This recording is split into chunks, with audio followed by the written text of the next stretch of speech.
my husband Sean, and I drove from Seattle to visit Glacier National Park. This here is God's country, boys, said a park ranger we met on the trail. Here we go, muttered Sean under his breath. It's beautiful, I said. Just the escape we needed. Yes, sir, he said, resting his hands on his hips as he admired the scenery, hand-painted by the Lord himself. Sean scoffed, and I nudged him with an elbow. You okay there, son? Asked the ranger. I'm fine, said Sean. It's just you can't be serious, right? Sean, I said like a nagging parent. The ranger held up a hand. It's okay, son. I'm a firm believer of folks believing what they want to believe. As are we, I said. Right, Sean? Absolutely, said Sean. So, you believe all of this was made by a big man who lives up there?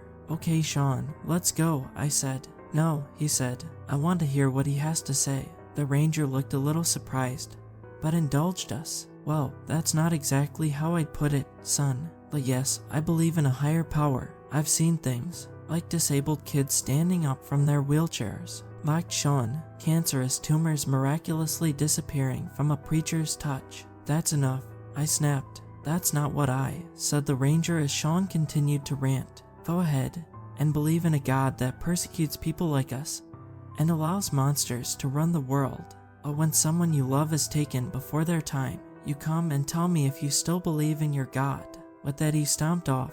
I didn't mean to upset you, son, the ranger called after Sean. I'm not your son, Sean yelled back. I stood awkwardly with the ranger for a beat before breaking the silence. I'm sorry about that. I love him, but we've had more than a few disagreements of our own in the past. He's passionate, you know. What's your name, son? He asked before holding his hands up. Sorry.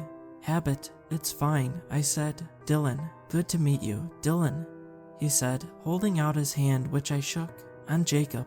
I respect your boyfriend, husband, I smiled, flashing my white gold band. He nodded and smiled warmly. I respect your husband's opinion. I understand he's hurt and angry. We both are, I said. I'm just better at hiding it. We've been dealt a few bad hands. It gives perspective.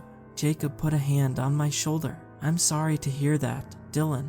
I don't have all the answers, but I've seen things in these parts that I can only describe as an act of God. You be sure to let him know I meant no offense. I appreciate that, Jacob, and I will. While I've got you, how serious would it be if we were to camp overnight in the wilderness? You mean outside of a designated campsite? He asked. Maybe, I said with a mischievous smile. Jacob chuckled. I was young once, believe it or not. May have camped wild a few times myself.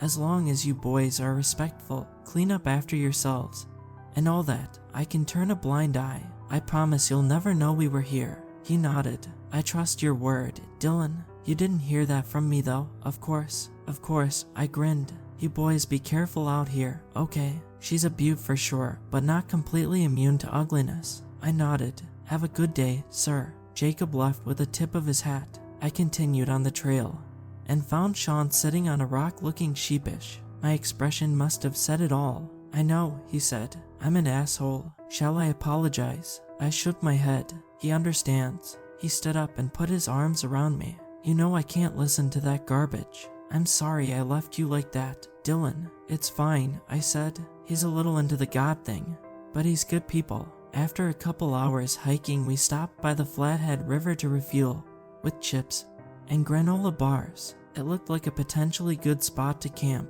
so I left Sean and investigated our surroundings. There was a clearing up from the riverbank sheltered by trees that looked like a good spot to camp for the night. The gentle running river could be heard too, which offered great ambience. When I went back to Sean, I saw him talking to a man. Not just talking, the man was stroking Sean's forearm. A very attractive man, I hastened to add. I won't lie, I went into jealous husband mode. Hi, I interrupted with a phony smile. The man let go of Sean as if taken by surprise. Sean turned to me like he was on a delay, looking a little dazed. Oh, hi, said the man. You must be Dylan. He held out his hand, but I ignored it, instead going to Sean's side and linking arms. That's right, I said firmly. And who are you? I'm Quinn, he said with a smile that lit up his stupidly handsome face. Sean was telling me you guys are camping for the weekend. Yep, I said. Speaking of which, we need to find a spot, so. He also said that you'd be up for some company, said Quinn with a wink. I was fuming as I turned to Sean. Is that so? Sean turned to me. What? You told him we'd like company. Sean looked confused. I did. I'm sorry, Dylan. I shouldn't have. Quinn stepped closer and reached out. His fingers lightly touched my arm, and it felt like static. His eyes sparkled like crazy in the sun, and I temporarily forgot how annoyed I was. I'd sure love to hang out with you guys. I think we could have a lot of fun. He started to rub my arm, and I pulled away. I don't think so, but thanks for your interest. He let out a laugh, flashing his perfect teeth. That's a real shame. You guys are cute. With that, he continued on the trail. They watched him until he was out of sight. What the hell was that? I asked. Sean shrugged. I don't know. Believe me, Dylan, I can't explain it. I sighed. If you want to invite other men into the relationship already, I'd appreciate a conversation first. I don't, he snapped, then took my hands. Look, I think the fresh air has gone to my head. I'm sorry, I'll get over it, I said. I was gonna suggest we camp here, but I think we should keep going for a bit. He made me uncomfortable. Are you sure? He asked. We've been walking for a while. Perhaps we should stop. I'm fine, honestly, he nodded. I love you, Dylan. I smiled. I love you too, just a little bit. Sean motioned to the direction Quinn had just left. He was hot as hell though, right? I playfully slapped his arm as I laughed. I hate to say it, but yes. We followed the river for another hour or so, admiring the backdrop of snow-tipped mountains. A few kayakers passed by and we waved hello. Apart from them, we never saw another person on the trail. It was so clean and peaceful, just the escape I needed. Sean noticed I was slowing down and suggested we stop for the day. He also pointed out that it would be a particularly beautiful spot to watch the sunset. We found a clearing for the tent that was hidden from the main path, then had some more snacks. I excused myself to pee, finding a secluded spot away from the tent. When I turned back, I had a clear view of our makeshift camp. Sean wasn't alone. He was with Quinn again, and they went into the tent together. My stomach dropped. I couldn't move for a while, a part of me wanting to avoid confrontation. But then I saw red and stormed back to the tent. As I got closer, I could hear groans coming from inside. I felt sick. Part of me just wanted to grab my backpack and leave. After brief consideration, I decided to gatecrash. I dramatically threw open the entrance to the tent. Sean was sitting upright, his face in an expression of pleasure. Quinn had his back to me but held one of Sean's arms up. I could hear a crunching sound before he slowly turned his head. His eyes looked darker than before but had a shimmer to them. He smiled, his lips and teeth stained red. He held Sean's arm at the wrist, and I could see he was missing a finger. Hi Dylan, said Quinn as I stood frozen in terror. Want some? I screamed as he leapt at me and I was forced onto the ground outside our tent.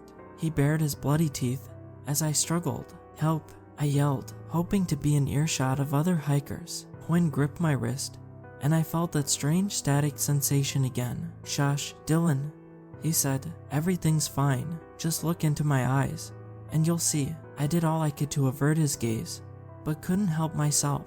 They were almost black and sparkled, as if coated with diamond dust. His thumb began to massage my inner wrist, and I felt a calmness wash over me. He smiled as his other hand began to stroke my face. There you are. This is what you want, isn't it? My body began to tingle with a feeling I can only compare to sexual desire. All I could do was nod. Good boy, he said, lifting my hand to his open mouth.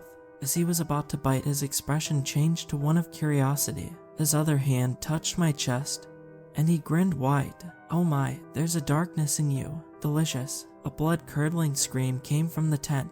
Sean had no doubt come to his senses and realized what had happened to him. Quinn was taken off guard. I snapped out of my trance enough to pick up a nearby stone and smack it against his head. Then I was running, screaming for help. I could hear Sean's intermittent cries and Quinn roaring my name somewhere behind me. I felt such relief when I spotted a ranger truck through the trees and Jacob running towards me. I practically threw myself into his arms. It's all right, Dylan, he said, patting my back firmly, then holding me by the shoulders. I was so out of breath I could hardly get my words out. Jacob, there's a cannibal, and no, son, he interrupted. That ain't human. Quinn roared my name again, but it didn't sound like Quinn anymore. I felt like my legs were going to collapse under me, but Jacob held me in place. "Lower it to the river," he said, pointing through the trees. I shook my head. "I can't. We need to get Sean. And trust me," he said. "You can do this. Son, run straight down to the river. I'll meet you there. Go." He pushed me away, and I gave him a helpless look as he ran back to his truck. I had never been so afraid in my life, running as fast as my legs would allow as I heard Quinn hunting me. After a few minutes, I emerged from the trees at the riverbank, my chest on fire. The sun was beginning to set, but I had no time to admire its beauty. The wind was knocked out of me as I hit the ground by the river's edge. Quinn was once again on top of me, looking furious. He wanted to do this the hard way. He spat. "Fine by me." He bared his teeth, which no longer looked human. In fact, not much of his formerly handsome face looked human at all. His cheekbones were so prominent that the skin was beginning to split around them. His hairline vanished before my eyes, and 2 weathered horns grew from his scalp. I screamed as he motioned to bite my neck. "Hey!" shouted Jacob from nearby. Quinn looked up as a gunshot exploded. Then he was no longer on top of me. His body rolled into the river. I turned and my feet were fully submerged in the river, the cold water filling my hiking boots. I felt Jacob's hand on my shoulder. "You all right, son?" I looked up at him and quickly nodded, my body trembling. I think so, Dylan," yelled Sean, emerging from the trees behind us. He had a spare t-shirt wrapped around his hand, which clung to his chest, blood seeping through it. He fell to my side, and I held him tight. We all gasped as what was once Quinn burst from the river. A large pair of wings spread from its back, tearing the hiking ensemble to shreds. Standing before us, knee-deep in the Flathead River, was some kind of creature straight from a horror movie. Sean and I shook as we clung to each other. It began to laugh in a deep tone. "Your weapons are useless." It roared. Its arms opened up as if inviting an attack. "Take your best shot, you'll see." Despite its offer, Jacob calmly reholstered his gun. "I'll take your word for it." Sean and I looked at him like he was crazy. The creature was taken aback for a moment before grinning. "How novel. I never encountered a mortal who gave up so easily." "I'm not giving up," said Jacob. "You're right where I want you to be." Steam began to rise from the water's surface around the creature. It looked down and back towards us with a panicked expression. It attempted to fly, and a single beam of light shone down from the sky, forcing it back into the river with a splash. It screeched as it writhed around, its skin dripping like candle wax.